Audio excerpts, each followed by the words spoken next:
I'm interviewing my pop-up about the evolution of video games.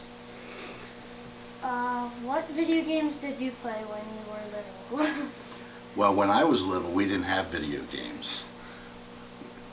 Video games, the first video games that I remember was probably in the early 80s. And I think the first game we had as a family was Pong. And all Pong was two little rectangular objects on each side of the screen and a little square blip that went across the screen, and you hit it back and forth by moving the oblong pieces. And everybody thought it was the best thing since sliced bread. So what do you think some major changes in video games were? Well, I mean, obviously the technology today is head and shoulders above that.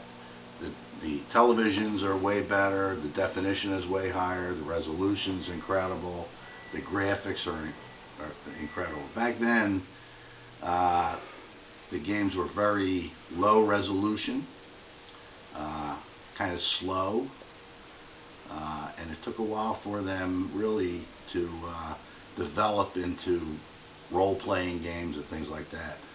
But today, the sky's the limit. What companies were around when you were little?